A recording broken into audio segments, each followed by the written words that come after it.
I'd like to acknowledge Cement, Concrete Aggregates Australia for sponsoring the annual C&A Talk series. I think it's been an incredibly valuable program which brings high-quality architects to Australia to show and discuss their work. Tonight it's my honour and pleasure to introduce Fumihiko Maki. Professor Maki studied architecture at the University of Tokyo, where his mentor was Kenzo Tange. He went on to study at the Cranbrook Academy of Art and then Harvard Graduate School of Design under the tutelage of Jose Luis Sert. His place in architectural history spans from his period as one of the Japanese metabolists and includes early engagements with the Smithsons and Team 10 in Europe and Le Corbusier and Doshi in India. He has an enduring curiosity that has allowed him to describe creation in architecture as discovery, not invention, a cultural act in response to the common imagination or vision of the time. He's been awarded an extraordinary array of honours for his work, headed up by the Pritzker Prize in 1993. Among his many other awards are the Wolf Prize from Israel in 1988, the Thomas Jefferson Medal in Architecture in 1990, the Gold Medal of the UIA in 1993, the Arnold Brunner Prize in 1999, and the Premium Imperiale from the Japan Arts Association in 1999. Harvard University awarded him the Prince of Wales Prize in Urban Design in 1993, and in 2011, the American Institute of Architects honoured Maki with its highest accolade, the AIA Gold Medal. He's a truly international architect, while at the same time quintessentially Japanese. And here I think of his Kaze-no-Oka crematorium from 1997, where remembrance is key, where he designed solemn, simple spaces using light and materials in a quiet but expressive manner, a place of peace evoking a palpable consciousness of the passing of time. Tonight, Fumihiko Maki's talk is entitled Modernism on the Open Sea, in which he likens modernism, 50 years ago, to a large ship that everyone was aboard, moving towards a certain future. But, he suggests, modernism today is no longer a ship, but an open sea where we have been left floating and drifting towards an unknown destination. It's my pleasure to welcome back to Melbourne, Fumihiko Maki. As you might seen from my CV, I'll be becoming 85 this coming September. So you could say I'm one of the old timers in this architectural world. And, but I was able to witness, just Mr. London indicated, the development of the modern architecture or modernism over the 6 years since I decided to become the architect. The one on the left was with Mr. Kenzo Tange, my mentor in University of Tokyo. This year will be his 100 years anniversary. Then later, when I went to Harvard, my second mentor was Jose Luis Sert. He was head of CCAA Congress, and I think Mr. Tange went or invited to Siam in 1951. That was his first encounter with international architects. But also, I was one of the members of Metabolism. 1960, myself, Kurokawa, Kikutake, and Otaka, we published the Metabolism 1960 here. But then on the same year, I participated in Team 10 meeting, which took place in Bagnols-sur-Cèze southern France. And you can't see my face too well, but Peter, Alison Smithson, Aldo Van Eyck, and also Giancarlo Di Caro, Bakema, and all other members. And naturally, they had a strong connection with Harvard. And I taught with Van Eyck and other people, both in Washington University in St. Louis and also GSD Harvard. And the central figure was Le Corbusier, because everybody admired Le Corbusier at that time. But also 1958, I had a chance to have 2 journeys to the West, 59 and 60, under the very generous fund provided by Grant Foundation in the United States. So first, 1959, I did a journey to the Southeast Asia, to India, to Middle East, and so on. And second, I directly flew to Israel and then to Greek island, etc.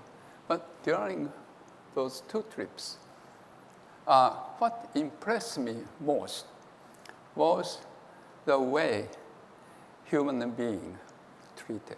Particularly in Idra, there is no car, only donkeys, and space and the people interact very intimately. And also, when I was in Isfahan, I had a chance to walk through this beautiful boulevard, maybe one of the best boulevards in the world, because while street is 100 meters wide, not only they're having ordinary sidewalk along the buildings, they had this central boulevard only for human beings. So again, another sort of beautiful Plaza Panatico in Athens, and all those scenery gave me a very strong impression. So when I made a manifesto in Metabolism, we decided to say the whole is made up of parts, not whole to dictate the part. So then I'd like to now show you 2 debut projects I did in the United States and Japan. And coincidentally, both of them are designed in 1958, then completed 1960. And after 50 years, we are able to add or innovate those 2 projects. Steinberg Hall was the one to be built in 1960. I was working in Washington University and also working in the campus planning office. One day, the director came to see me. There is a potential donor who wants to donate money for a new building between existing Gibbons Hall, where we have architecture department, and also Bixby Hall for Department of Art. So the building itself is to have a library, gallery, auditorium, etc. So I was showing this project to a potential client, to Mrs. Steinberg. I was wearing bow tie. The bow tie was very popular in the 50s, 60s because, as you have seen it, Corbu always wore bow tie. And so was Mr. Tange and Mr. Sart, 2 of my mentors. So why not me? And somehow, Mr. Steinberg liked the scheme. And she said she will give money if the project I presented will be built precisely as it is.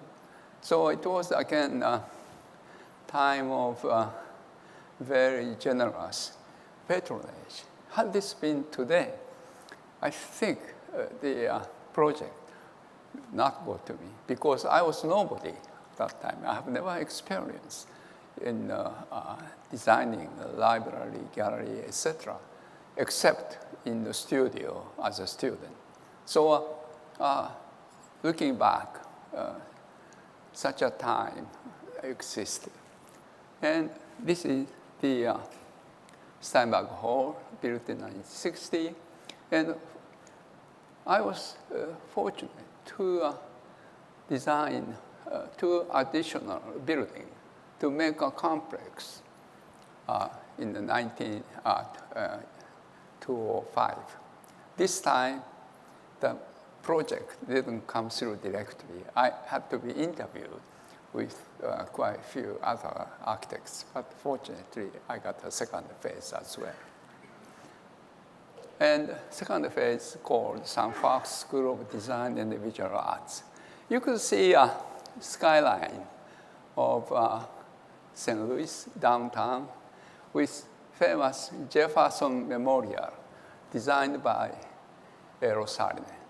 So the building I did in 1960 was this, and the new one also cladded with limestone, and we formed kind of a small court between old buildings and the new one. Then when we completed this plaza, immediately after or before the opening, students already came out and playing music. It's a very spontaneous act. And as I'm going to show you more, I think how the space or place you made used is very, very important for architects, because we learn so much out of what you have done, both success and failure. And when you look at this girl lying at center of steps, had this been Japanese girl, I'm sure she will be somewhere around here. It's a cultural difference in responding to the space. So I'm just wondering, which one? The Australian girls. It's an interesting question. I haven't witnessed it, but so we learn so much. When I design the buildings in the United States, they like a high space. But the Japanese are not afraid of having a very low spaces or dark places. And also, I did a Danish embassy in Tokyo. They are very concerned with insulation quality, because the Danes speak very softly, and also they are very sensitive to noises. So all those kind of things we learn, out of designing something for somebody in some place. Also, it happens while I was trying to start my journey to the West, I had a chance to design Toyota Memorial Hall. The money was given by Toyota Motor Company. And it is a gate shape. This is a Japanese or Chinese character, gate, like that. And we decided to have a auditorium centers with generous approach to from both sides of the auditorium, and sitting in this manner, so that we are able to define the apex or the center of the this auditorium. Now, it has grown in this manner. And also, it was like this way. But when I was traveling, it was still under construction. And I stopped in Chandigarh, and I was able to see Mr. Le Corbusier, the first time and the last time. But a friend of mine, Indian friend, who brought me to his studio, said, oh, why don't you show this project? Models, photograph, drawings. And so as a young man, I dared to show this project to Mr. Le Corbusier. And he liked it. But one thing he didn't like was the shape of huge column, which act as the seismic forces. But he said, please make your columns free. Then his remarks was into my mind, and whenever I designed buildings where there's no earthquake, I try to keep my columns of the building free. 1964, after I completed the journeys, I made a small publication called Investigation in a Collective Form to show three basic forms exist to make complex. One is compositional, and also megaform became very popular in the 50s, 60s, and including Mr. Tanges and other architects, including, of course, and, our metabolist. But I was interested also in the group form, as I mentioned to you, how to make a whole out of heterogeneous elements in a given program and site. So I came back to Tokyo, 1965, after several years teaching there, and set up my firm. And one of the first commission was to design the Hillside Terrace in Tokyo. And my client had the big site to develop, but didn't have enough fund. Very fortunate. So we did the first phase, 1969, and after 5 years, we were able to do a second phase. Then 6 years later, the third phase, and the year after, I completed Danish embassy in Tokyo. And then also, this place became available after Tokyo Metropolitan Government returned the property to Asakura. We are able to produce this phase, 1962. But also, meantime, we developed the place under here as well.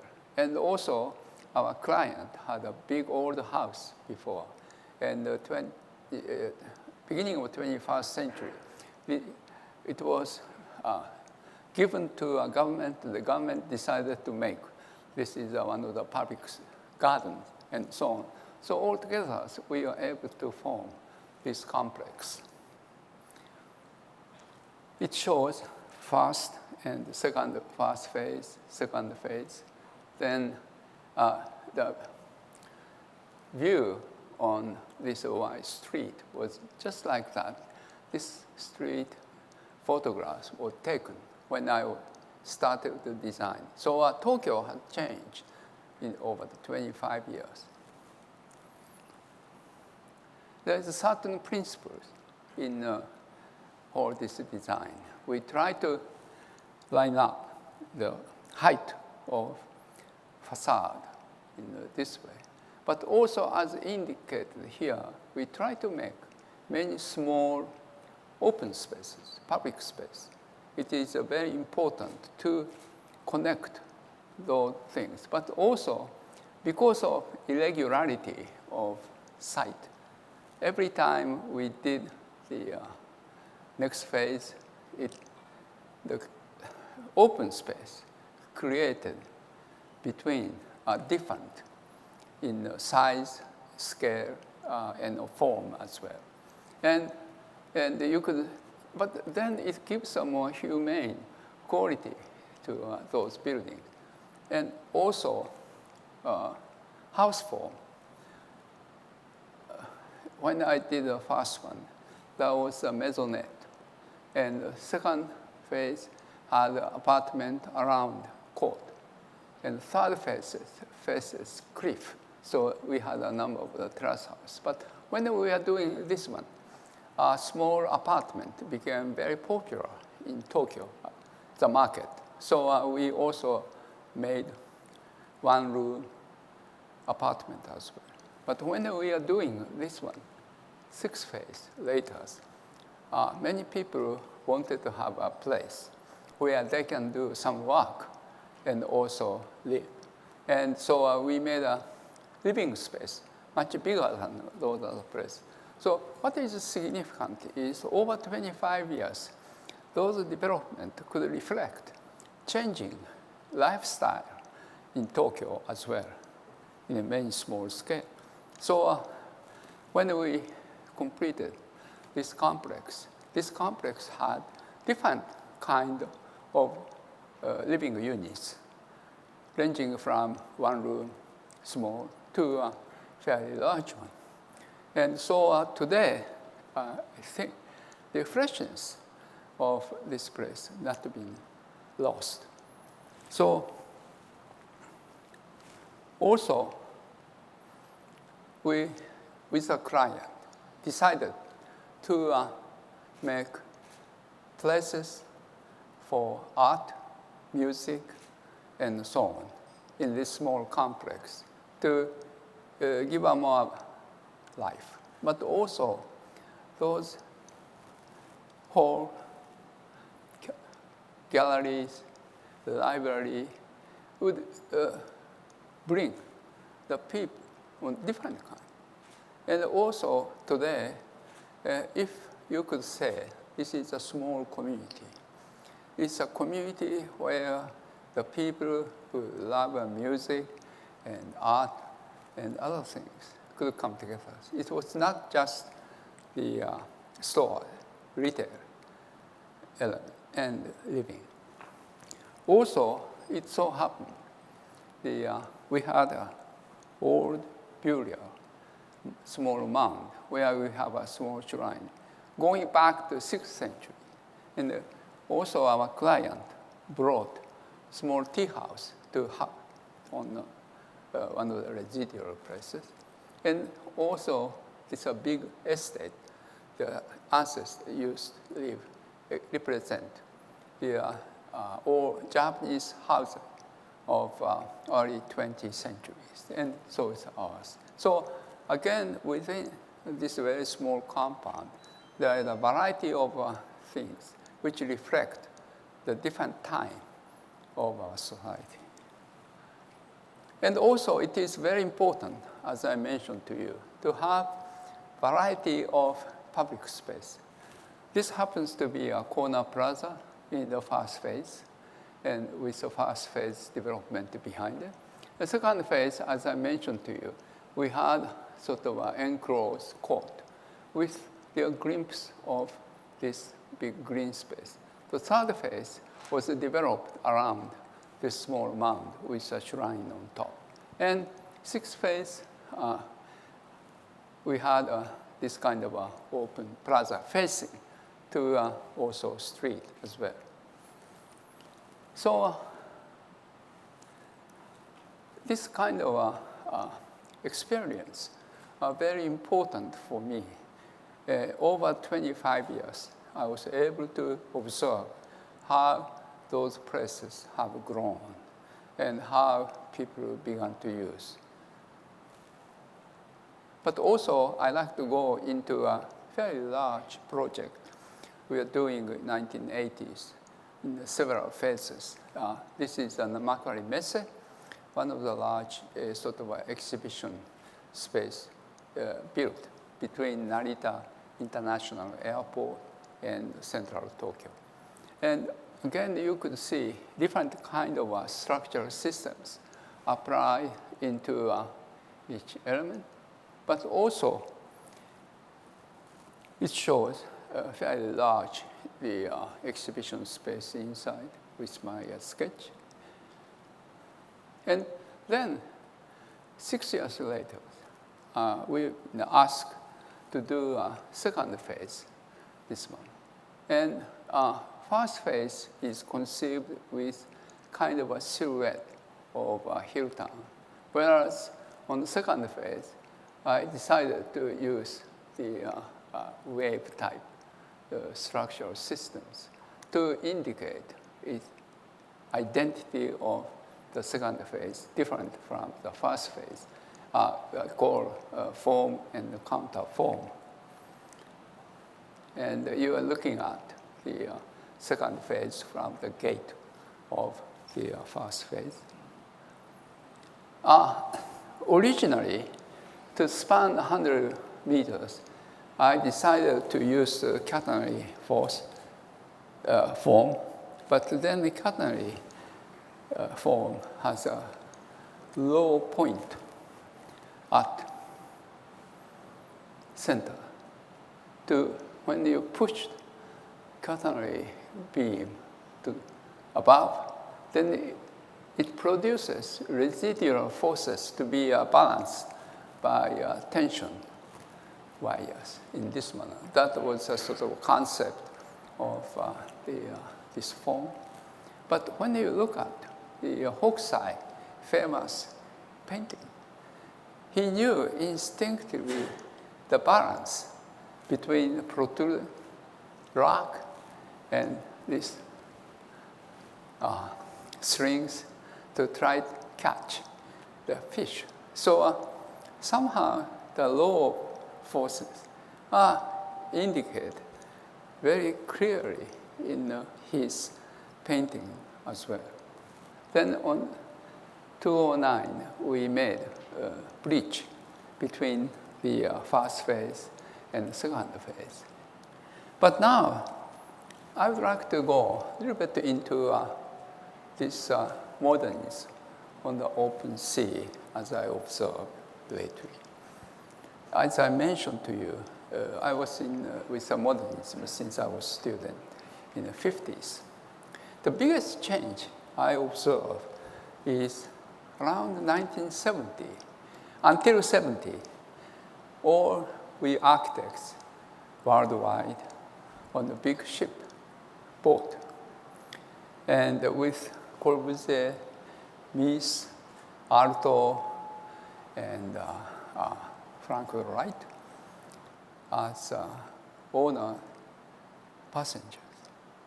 And the boat was moving to certain direction, but we didn't know exactly where we are going.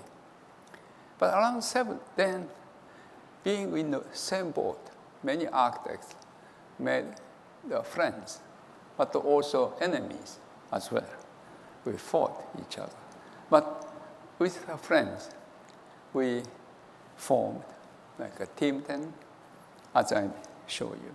Metabolist, Archigram in England, and the New York 5, Ticino School, etc., etc. That was indicated in Charles Jenks' diagram. We are, still on the boat. But after 70, I think we are not on the boat anymore. All of us thrown into the open sea, and each of us trying to swim on the ocean. Of course, each person still has a goal and also belief and approach to architecture, but not as a group anymore. I think this is a situation we are in. Having been in this practice quite many years, I still can have some view on this open sea. But when young people just graduating from architectural schools may have a more problem of finding where he should or she should go. And then, so I wrote papers to describe how I see the current sort of modernism. And current modernism is everything. Like bank for money, library for book, information in servers, and it's a big mash sort of things. It's a potage without any the source of grade.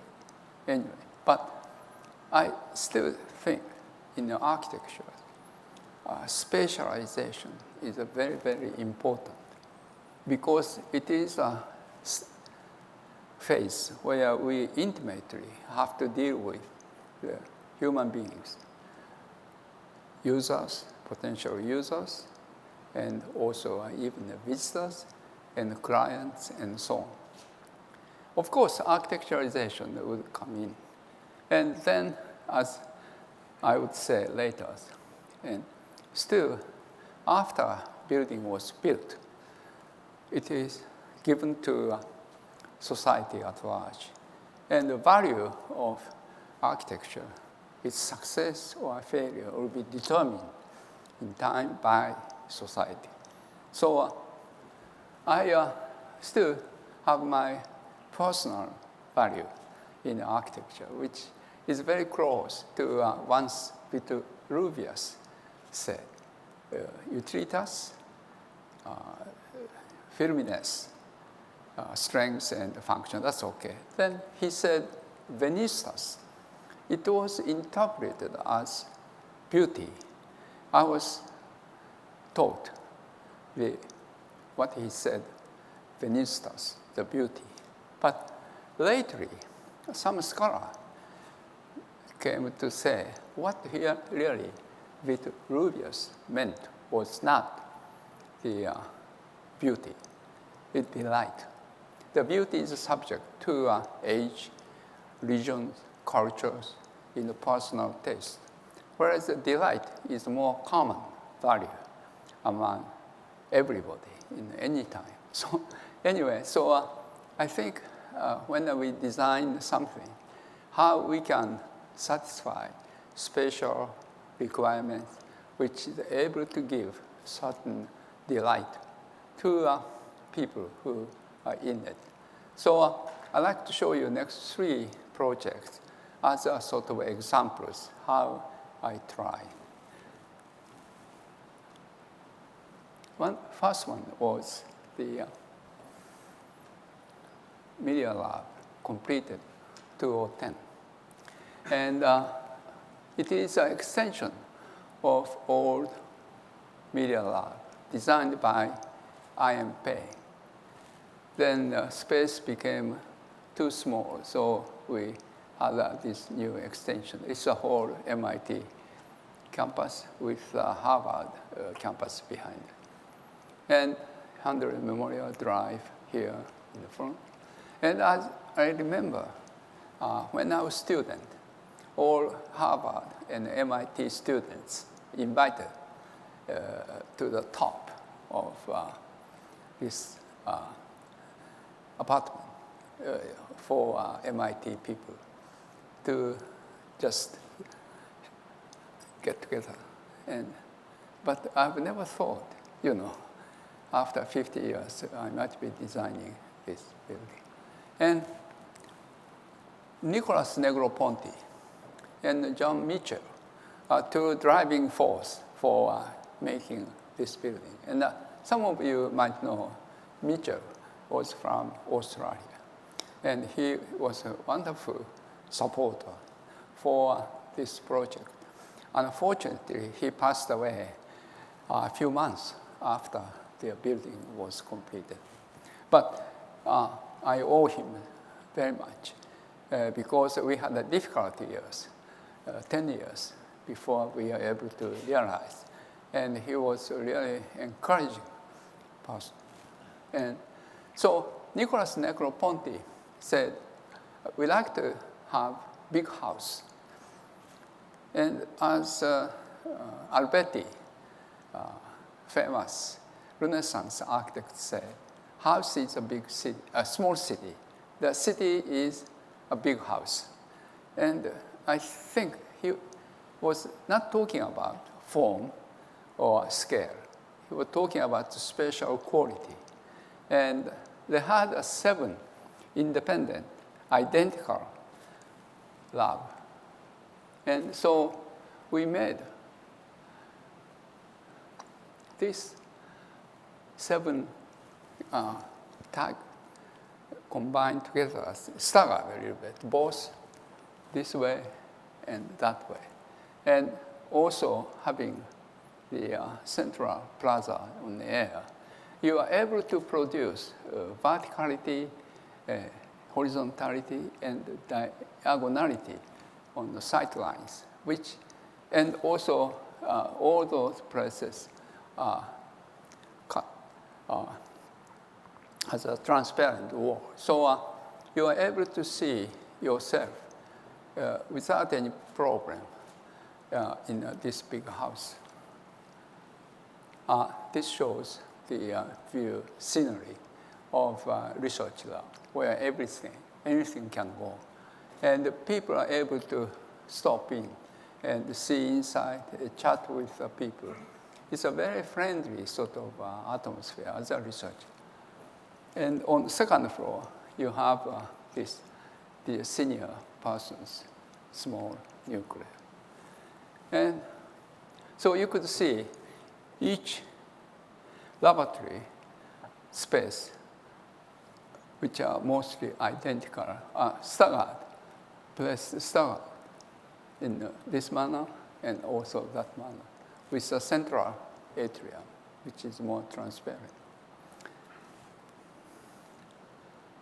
But evening, this screen will become very transparent and show what they are doing inside and so on. Why we did a screen is a little bit long story, but in Boston, for ecological reasons, you cannot have, must have 50% of facade must be opaque. But Nicholas wanted to have all transparency. So having this aluminum screen was able to resolve the code, but also his desire to make the whole spaces to be visible to outside. And you could see how those places are organized, and people are able to see those places. And also, this central plaza, we have 3 big stairways. It follows a diagram, moment diagram, where the thickness of a beam was, height is the biggest, which is able to hide this landing and so on. And also, this is a very active place on Friday. All researchers come and having a lunch together. And also evening, sometime they have dancing. And had I known this, I should have made floor a little bit more stronger. But I hope it still stays. Students on a cafe just 1 floor below. And then at the corner on the top floor, you are able to see a panoramic view of Boston. I told you 50 years ago, I was watching this Boston skyline without John Hancock or Prudential. But still, the lower part of Boston is just as it has been. That was my impression. I did pharmaceutical companies building, Novartis, in Basel, Switzerland. Again, the site given for many buildings in the campus are pretty much same. The same length and the same height, and width is either like mine, 1 or twice high. And quite few architects from different countries are also invited. And so also the space had to be flexible, and because the several departments in a building may expand or contract. And so we decided the floors, 5 floors, should have a continuity by having continuity visually and having the atrium in this manner. So that was basic spatial concept. In the case of MIT, is a Starling sort of a spatial system of a laboratory. This time, it's a little bit different. And also, to mitigate very rectilinear sort of regulation imposed by master architect, we decided to give emphasis on diagonalities. And so the cores are placed in this manner and so on.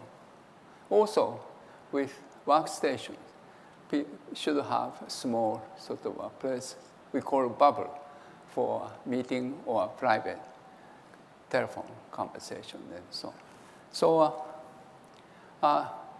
looking at from outside, you could see those spiral stairways connecting the 2 floors. In the opposite side, you have also similar arrangement.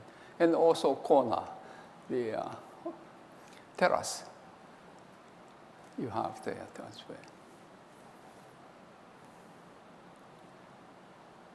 And you could see Europe always offices such as this with a long corridor and many private offices. So now, this time, we are went into an open arrangement of working places, but with also small, sort of, we call bubble at center. Now,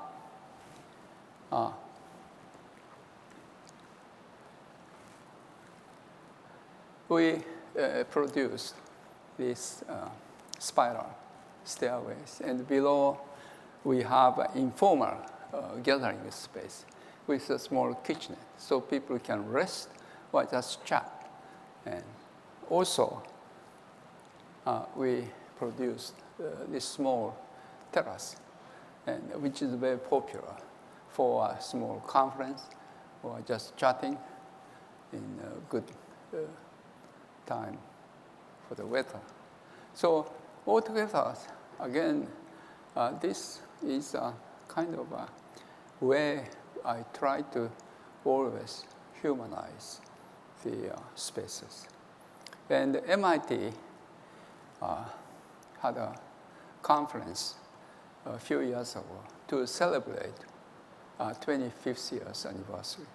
And all researchers said after they came into this building, their researches are more stimulated. And so such a comment was quite rewarding for architects. Sometimes people say it's a nice space and a nice scale and a nice view outside, etc. But instead, they said research was helped by this thing. And also in this Novartis, after the building was built, a company was monitoring opinions of users, both positive and negative. And we are the first one to give a second commission to do another Novartis building in the United States. So I gather our record was not so bad. Perhaps people like to be in this place. Third one is the new campus, Republic Polytechnic, completed 2006 in Singapore. Just near the strait to divide Malaysia from Singapore. And this place used to be a British prison camp. And site is only 20 hectares. And with quite several thousand students, researchers, staff members. It's a high-density campus. And here we have an administration wing to come in from metro station, most of the students. Then cultural centers, and then a sports facility, garage, and so on. But the most important aspect of this campus is it has a large space we call agora. The education or research is based on PBL, problem-based learning, which originated in England without too much classrooms. So students are given a problem in the morning by tutors, from tutors. Then must bring result in the evening or before afternoon, either individually or collectively. So we have a large library at centers and also cafe on diagonally placed on this way. And also many open space to bring the light into those places, also from site. Because it is a tropical region, and such kind of bringing way of life is okay, more agreeable. So I recall my experience in Hydra, and it is only for human being, but this has a kind of a slope toward this way. 260 meters, 240 meters long this way, 160 meters way, that way. It's a kind of ellipse shape, huge space. But we try to make it like the gentle hill. And so since it is sloping boulevard, we created this manner and alleys that. And connected to or core of the space above, which where the students have their own desk and as well. So like they spend most of the time from morning to late afternoon in this place. You see a big boulevard type street, and the always screen is transparent, as we did in MIT. And this is a central library. And the people bring all laptop, wireless environment, and can chat and discuss in the library. And also, you could see in many places, they can nestle. You see, interesting things, had this been a high wall, opaque wall, people would not come in the corner. But with only this opaque wall to be very low, and it gives a human scale to these corners, and people began to sit and discuss the matter together or enjoy being themselves. So again, those things, we learn a lot by observing how people use their places. And it is very important because this becomes a knowledge for architects. Then we might be able to use similar spatial arrangement next time when you are designing something else. And Singapore, 70% of people are Chinese, 20% Malaysian, 10% Indian. And so Malaysian girl students singing sometime, this way. Well, we made a long bench called the snake, and they are gathering. But also, space is big enough for each individual to be alone. I like to go into an issue of solitude in public space. We are finding out people also like to be alone. In the city, you like to be on busy street, but also like to be alone. So in a way, this again shows kind of a small city as a building. And this one received a presidential award 3 years ago, the best building in Singapore. But now I like to go into more cladding and how we use concrete in Japan. Right after the war, we are not able to afford metal cladding, stone cladding, tile cladding. So exposed concrete was a major finish, both exterior and interior. And the one that we did 1979, Iwasaki Museum happens to be in the countryside. So still, whenever we have a good air, not dirty air, we try to use exposed concrete as exterior finishes, as well as interior finishes, because we like the texture. So after this project received 25th year's award 2 years ago, and you could say the surface matured, and with those sculpture and so on. And now I like to come back to Toyota Memorial Hall. A few years ago, Toyota company was kind enough to give some money to renovate the building, both for users, but also cleaning up the exterior concrete finish. Then we went into a special sort of a way of renovating the surfaces.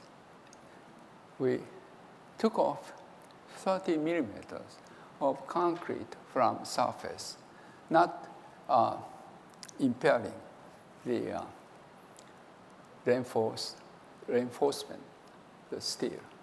Then we added 55 millimeter of high workability concrete after that, and also then applied high quality coating. But in Japan, often we use wooden foam, as you might use here as well. And cedar wood is very common and gives a certain textures. And also a little bit of indentation on surfaces by changing the thickness of those foam plates. It requires quite a bit of craftsmanship. And only problem we have, maybe you have similar, such old craftsmanship, not dying, but the people who are able to do it decreasing. And not the younger generation who wants to learn those crafts. And this is a problem we are facing today. And in the small buildings, so we can find some people. But in a big building like this one, you need not only one, but quite many those people to be able to do that. That is big issue we face today. And I'm sure Australia may have something similar problems. And we are able to do, not on ceiling, but in here you could see how we are able to have a new, fresh concrete. Yeah. And once this part was exteriors, but now we internalized and we also gave a good sort of coating on surfaces and so on. Interiors and so on. Now I would like to show a few more examples of facade. This is a triad, small complex we did in northern Japan, where factory owners wanted to have extension of research and also to house one artist's work. He has a wonderful collection. So, and I sometimes like to use the different materials for exterior. We have exposed concrete to house the gallery artwork, but also behind you see a metal-cladded research space. And you see a silhouette of research space against gentle mountain. And you see one side with a shiny surface, but with concrete surface for gallery. The gallery is here in the inside, like this. And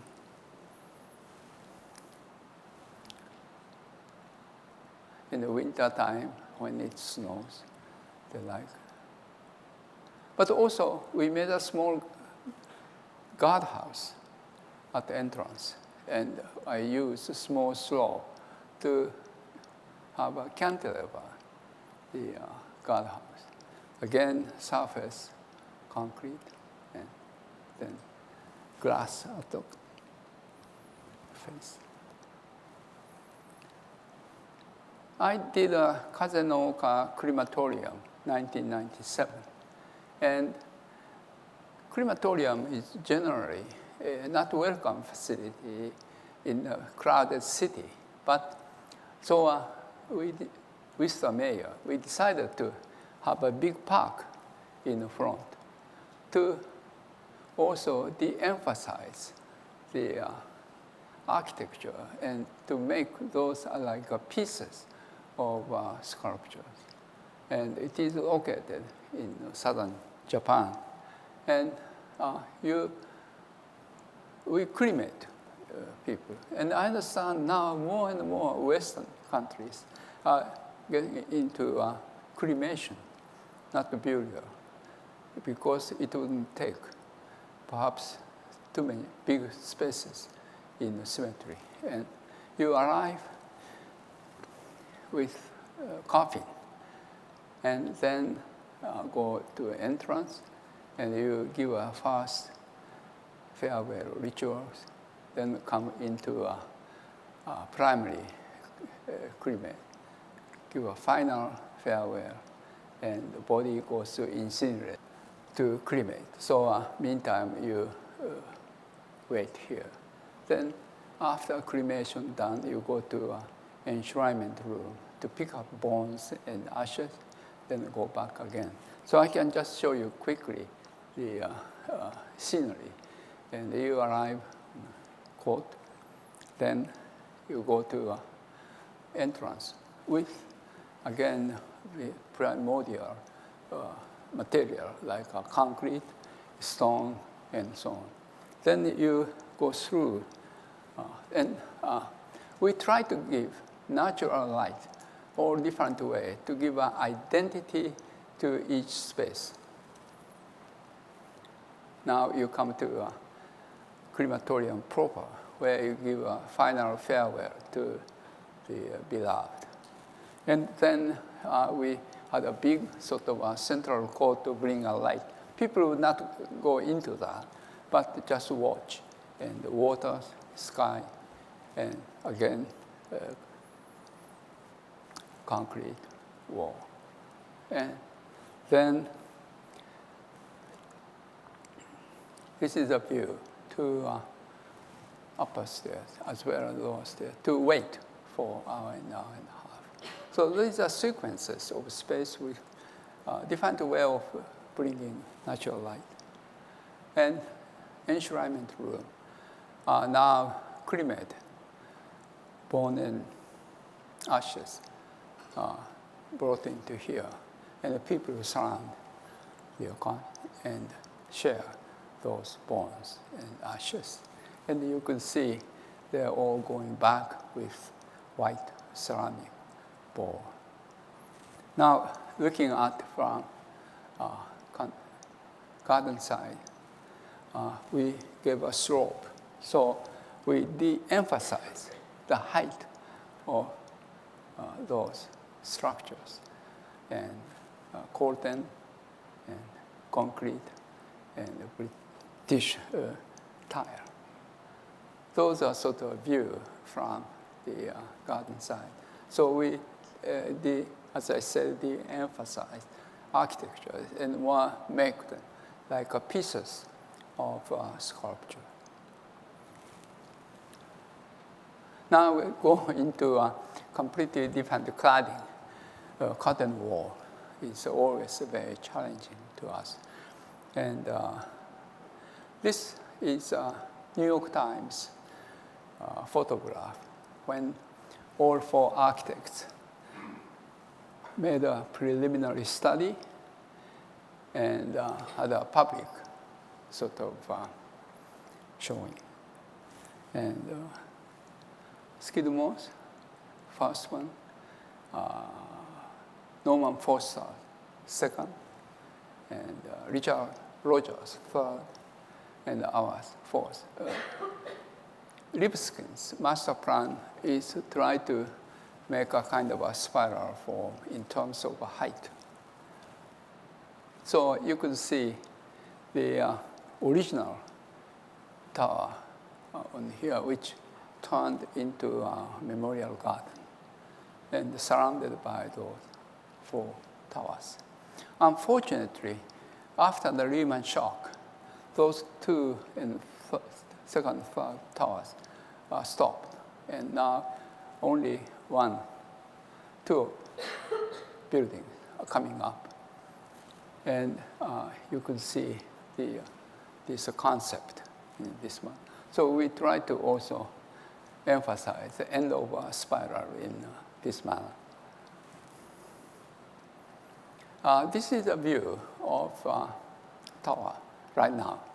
And we're expecting to complete the tower November 1st, the first one to be completed in ground zero. And we try to give a very abstract, minimalist quality to the surfaces as you see it. But in order to do that, you have to work out the details. Generally, when you have floor to floor separation, you have to add one more mullions in this manner. But here, fortunately, we were able to use the rubber gasket to be put behind glass wall. So, and with this indicating a full height of the floors, we are able to minimize those mullions for the given surfaces.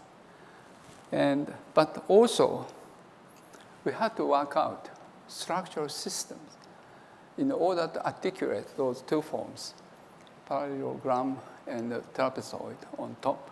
So instead of having column in those 30 feet or 9 meters span, we freed corners in using this kind of structural systems so that you see a corner will be more articulated for those two forms. and with massive structures on that. So you could say that this abstract quality comes out of this kind of a detailing and also structural systems. And we have this memorial park. Now, first upper surfaces are completed, but still they are doing work underground. And our office has this form, and people who are coming into offices would first arrive here and go through those places to get into bank. This is the CD image. Then we have a big black granite polished. And so it becomes like a mirror and project scenery of the memorial park in the front. And people are going into bank, but with the three end walls photographs showing trees, sky, and water. Now, from Fifth Avenue, you are able to see this building at the end. And also already on the foot, people gathering, resting on this memorial park. And our building is facing that. But also Novartis building, we use a very elaborate cladding systems. It's a mock-up. And also in the inside, we made another mock-up for these small bubbles. And it has Switzerland is very stringent in insulation quality against heat, coldness, and so on. And so we have 3 layers of glass, and then we have curtains, blinds. And to protect the blinds, we have one more sort of a glass. And then instead of neoprene, we use the mechanical joint, which is expressed in those banners. So again, regardless whether we use a concrete or other materials, we try to make good detailing. When we did Shimane Museum, Ancient Izumo, in Japan, it happened to be a place where continental cultures, primarily Chinese, came to this place via Korea Peninsula in here. And this Shimane happened to be the place. First time they used iron in the 6th or 7th century. So to commemorate this history, we decided to use curtain wall extensively.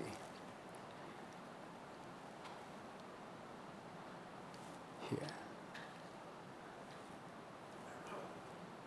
You can see those curtain silhouette with the concrete and then turf to give a kind of ensemble of the different materials.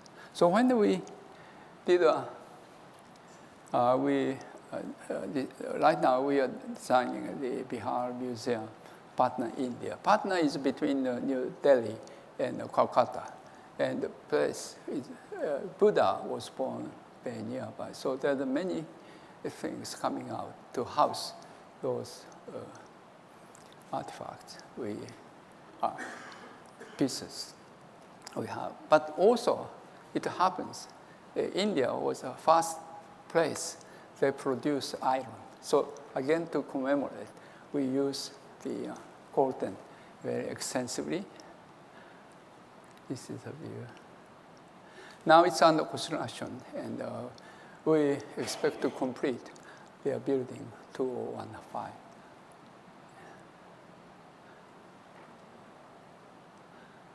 Now, the last which shows also outer skin, was the Annenberg Public Policy Center in the University of Pennsylvania. As you know, campuses, United States, have only 200 to 300 histories, but the building type all run through a history of architecture, starting Greek and Gothic and Renaissance, neoclassic and modern. And our building must be housed between 1960 modern building and also courageous Gothic building here. So in order to mediate those two different neighbors, I decided to have a double screen. One is to show clearly modernistic metal, aluminum, and glass. But behind, we also created this membrane with movable wooden panels, also with glass. So this is an actual view of the building. And people go in front of building. And I was standing at this place right after we had an opening ceremony. And as I was just standing here, somebody unknown just passed through, and he said, "It's a nice building, isn't it?" Then we chatted, we found out he's not an architect, just somebody in the office. But already, building could give a certain rapport between the building itself and the people. So the offices inside have this kind of view. And to me, we always work from inside out as well, not just making from outside. So two panels are able to suck hot air through here in the summer. You have to give a better insulation in the winter time. But having a sliding panel, you can take, use your hand to open this one when the weather becomes more agreeable. So also it works pretty well to meet to environmental conditions. But as you know, some university professors are more conservative. They don't like a big, shiny white wall. So this is very popular among users as well. Now, this is the last. Pretty soon I have to finish. But Modernism on the open sea, I said, now we are on open sea. But it's not completely flat or nothing visible. Many interesting buildings, places are still there. So you can swim to that as well. But also, we have enduring forces which form the swell today. What are the sort of forces to make swell? It's perhaps regional characteristics of each place. Still is able to identify the particular places. And also, other one is humans of empathy. Because today, with this tremendous IT culture, we are able to communicate remotely, even the remote, linking, uniting lives in the society. So it was a very interesting sort of things I found in the Architecture Review, December 2001, where the annual award program for emerging architecture is mostly for young architects. And when you look at the distribution of award 2011, one is clustered in Spain. And as you know, Spain today economy was very bad, and so is architectural practice. But still, they are able to make something. It gives a certain hope to us. And also, Japan was not so good in the economy, but they are able to produce, young people are able to produce. But also those other places. One is Thailand, Sri Lanka, Estonia, and Norway, etc. Not in big cities. So you could say there is a certain sort of a link, though temporary, you can make as well. And in Japan, we are fortunate to be able to preserve some of our special architectural characteristics, which could be summarized: harmony with nature's fluidity and flexibility in space, balance between intelligence and emotion. This could be well expressed in the famous Cultural Palace arrangement. And when you look at some of the buildings I have shown you, they are always trying to be in harmony with the nature as well. So I don't do it consciously, but it just comes out. You know, when you have a very gentle backdrops, you try to make the building in harmony, not the confrontation, to make something iconic as such. I did an extension of Hillside Terrace called Hillside West 1998. And we have a restaurant below. But also, through here, you come into a court behind. This is part of my office. And, you know, the client of Hillside Terrace, had a big Japanese house here, only connected to a street below. Then he acquired new small property, which has faces bigger boulevard. There's some difference of height as well. Then we decided to connect all those two places, and with open passage and enclosed passage to house 3 aggregates of building with apartment, offices. This is my office. And so now people are able to just go down or coming up. And this private part is open from early morning to late evening, 10 o'clock. Had this been, I don't know, here, United States, it was not allowed because people don't like, below you have a public passage without any guard, and the security becomes a very big issue. But it was not, fortunately, in Japan. And last 15 years or so, we didn't have no problem, having this. And so, in a way, it is a small contribution to the city to, again, give public space. So you could say here, you are able to come up.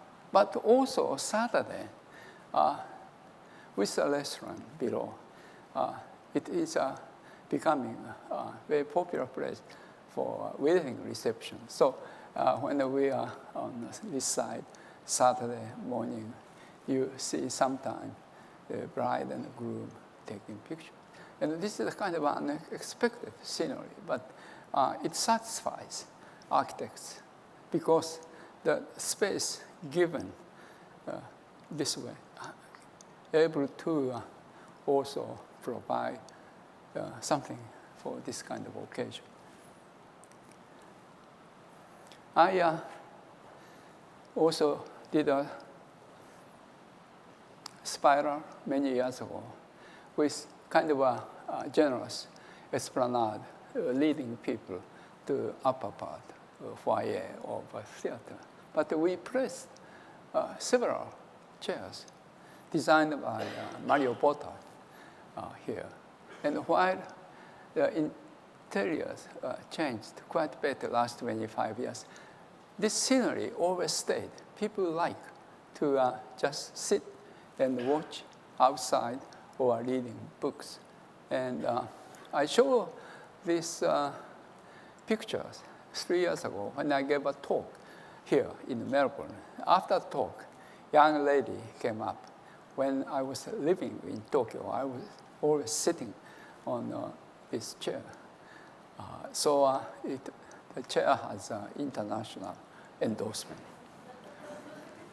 But the other scenery, which gave me a strong memory, was the one in the Hillside Terrace.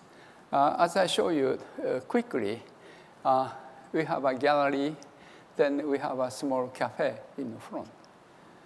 Since my office is not too far away, I often go for lunch, quiet lunch. It's not crowded, but always I notice elderly person sitting on same table. I think always he's sitting on this one and watching outside. He orders quarter bottle of red wine. Then when he finishes half, he goes into a sandwich, then a coffee and so on. He stays there for 1 hour. And I think we always looking for place of solitude, not home where you have a family or bringing friends, but just be alone. And I think in the city, we need this kind of a place for solitude. Friedrich Nietzsche, famous German philosopher, once said, "Solitude is my home." So I was writing this short essay and wanted to have this picture with my small essay. And I asked attendant who he is. He said he's a priest from nearby church. And so picture was taken. He's posing. But anyway, he was very pleased to see this scenery with my shorts. Then recently, when I went, I couldn't see him.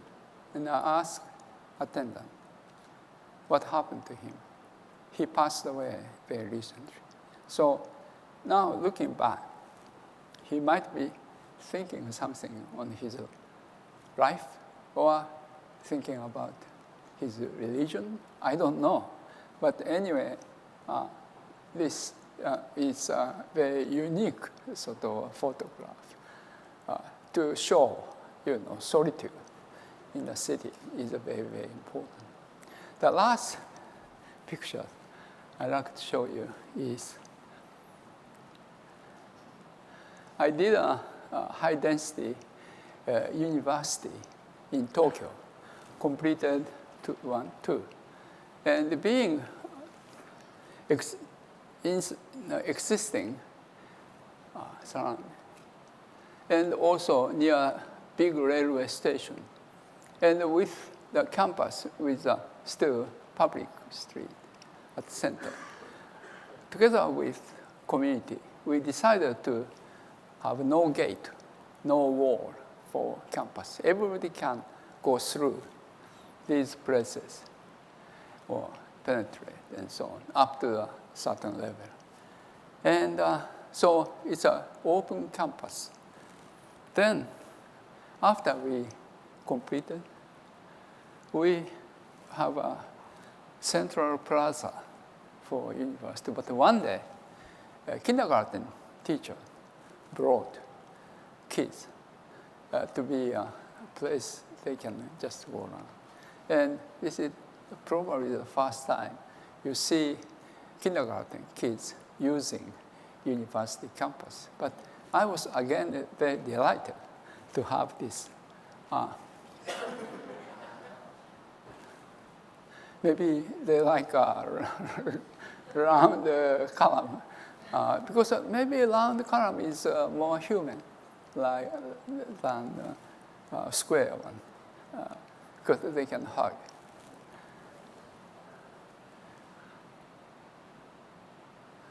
So I don't know what she was doing. But you see, my last diagram Maki's space-time and architecture, not in Gideon's. And time offers fertile ground for personal memories and experience. And time is a mediator between the city and architecture. And when we did a Hillside Terrace over 25 years, again, time, city changes, and then architecture responded.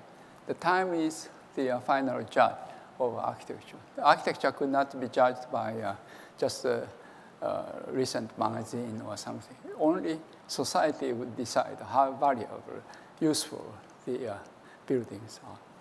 And space. Space has no differentiation between the interior and exterior. The space accommodates given the function and generate new uses, as I showed you. Sometimes gliding broom, taking photographs, or children using university campuses, etc. And the space, not form, fosters delight, Venice, as I mentioned, for people. Thank you very much.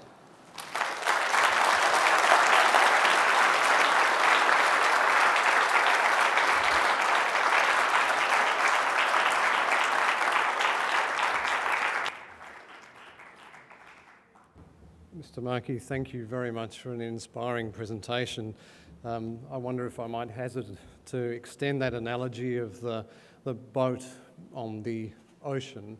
I think you probably are perhaps the luminary light that we're looking for guidance, and it's been a great honour to have you here this evening. So please may I ask for another round of applause and thanks for Mr. Maki.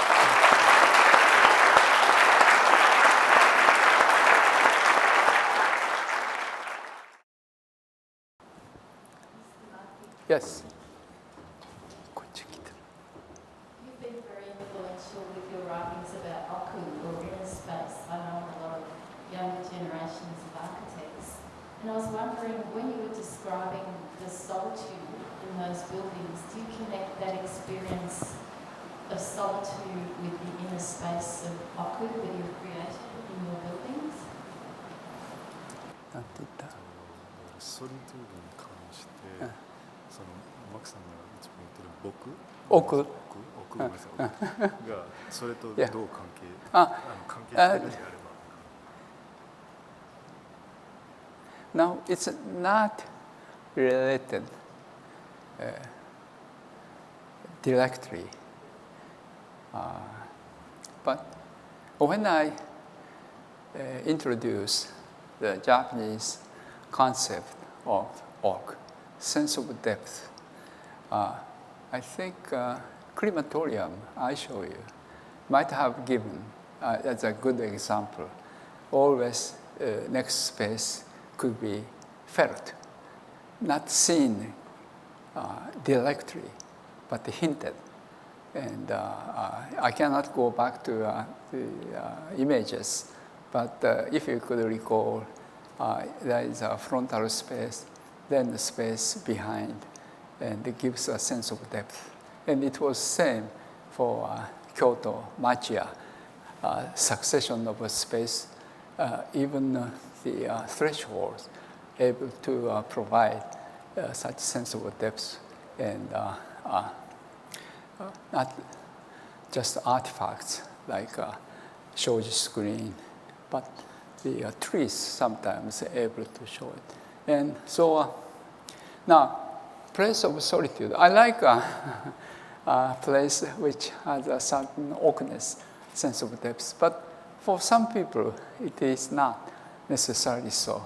When I show you this priest always sitting on the same table, looking out, people in front, passerbys, he just enjoys such situation. And when the Australian girl was sitting on chairs facing Aoyama Street, again, maybe she just liked the place where she can feel a kind of a solitude, quietness too. And but quietness might be a link between the place of solitude and oku. Oku can never happen when you have a busy movement and so on. Thank you. Mr. Maki, I wonder if I could just ask sure. you in relation to Tower 4 in particular in New York, what sort of, where did you draw your inspiration for that? Where did you talk about solitude in that busy New York environment? What was the key inspiration in that? I think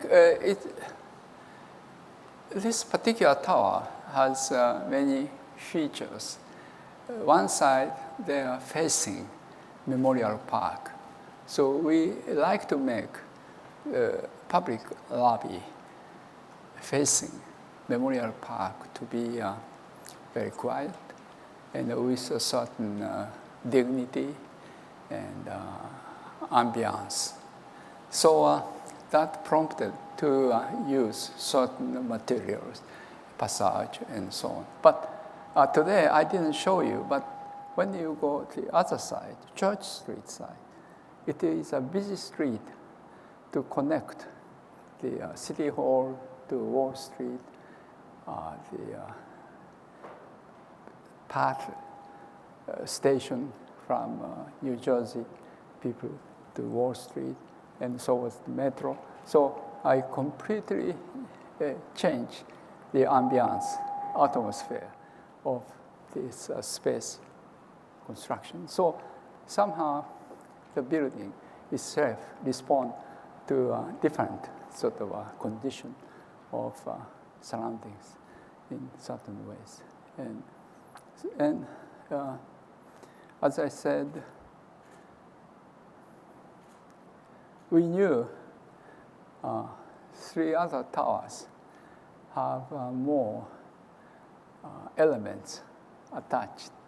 So to make our buildings with a certain identity, I decided to use a minimalist sort of expression for tower, as I explained to you, and using a certain details in the structure system and so on. So far, building appearance is well received among New Yorkers. So I was a little bit relieved. Thank you very much, Mr. Maki, for your presentation. I just want to ask a question in terms of what is your view of the current states of architecture when it's being affected by the global financial crisis, and you see, it's very difficult for the younger generation to really engage. Firstly, to have working experience, and also what is the alternative way of practicing architecture. I think in your generation is really different, but I think what is your advice also for the young generation architecture?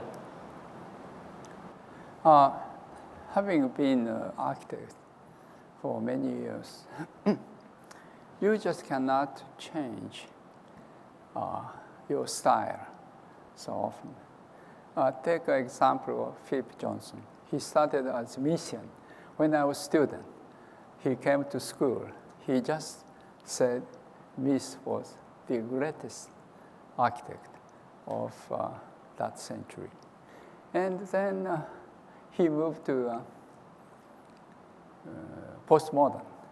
When you look at his ATP, you could say that. Then when deconstruction came, he again joined that group. For me, it is not so possible. So today, iconic expression in architecture, very popular. One likes to be different from others, to outdo others. But I think, as I mentioned to you, architecture must be observed, appreciated in long time, span of time. And some of them might get tired of it. And we don't want to have more, enough. And I think architecture shouldn't be like fashion. And because we like to give, if possible, delight to people. So I still feel there's a certain way of making building which satisfies internally, externally, requires we start with from inside, not from outside. So when I see some iconic building, I saw in reality, often they disappoint me because internal quality some does not exist because they start from outside and care less on what would happen in this inside. So I'm a little bit stubborn enough to say still I like to start with ideas inside out. And then so form must fall, not just function, but internal energy and requirements. And this is the way I see it. I like to do it. And so some of iconic buildings could have beautiful interior space. And, it is not impossible, but then one must work hard to do that, to have a resolution between quality of space and appearance from outside. Could I answer to that question? Your question? 不景気の状え？不景気？今不景気じゃないですか。だからその中でこの若手の建築家をどうやって Yeah, okay. He helps me to say that in this time when economy is not slow, how young architects can do. And but here, economy is not as bad as Portugal, Spain, or even Japan. And yes, in Sydney, I had a chance to have a dinner with young architects, and very enjoyable and very knowledgeable. I was just reading a book came out very recently called The Possibility of Absolute Architecture. They knew already the book. So not only knowledgeable, they are very keen and conscious of what's really going on here or every place. And I think I have written essay, first in Japanese, called Floating Modernism. Then I changed the title to Modernism in the Open Sea. It's now in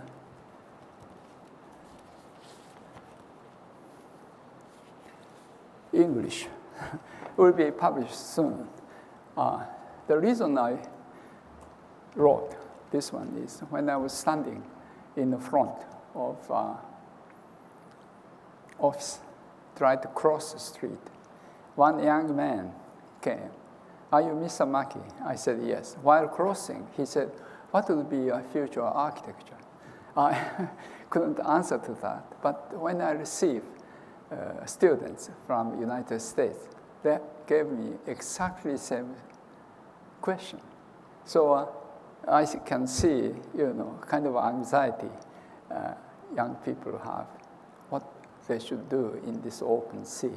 And this is a little bit more detailed, objective view. Nothing to do with my work. It's more observation.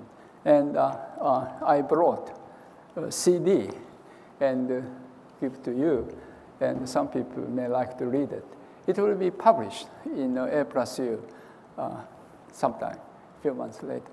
But if you like to read it, you could do so. Now, is that answer to your question? Thank you very much, Mr. Maki. We will publish that. I'm sure all the answers sit on this No, disc. not answer. I tell you, I have no answer what you should do. Of course, I have my own ideas.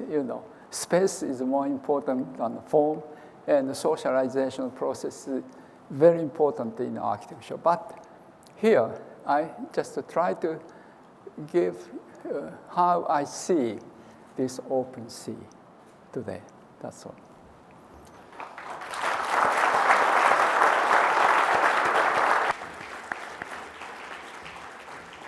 Well, thank you very much. I think Mr. Maki's humanity just speaks through not only his architecture but himself as well, and we're greatly honoured to have you here with us tonight. You do have an opportunity to meet with him, to have a chat, and to also make sure that you perhaps purchase a book and have that signed. I hope you've enjoyed this evening. We're delighted to have had you all with us tonight. I'll certainly make sure that this essay is made available to each and every one of you. As I said, this is the 5th in the C+A Talks, and we're looking forward to holding a similar one next year, and we'll make sure that you are all advised of that. May I just take this opportunity to thank my staff for pulling this together, and also particularly to Boyce Wong, who has done a great deal of work in making this possible. It's not a simple feat to attract someone of this calibre to Australia and to make sure that they're able to visit 3 cities in such a short space of time when he has so much work in his practice. So it's tremendous and a great achievement. So thank you, Boyce, and thank you to all of you here tonight. I do hope you'll enjoy the remainder of the evening, and we look forward to seeing you next year at the C+A Talks. Thank you and good night.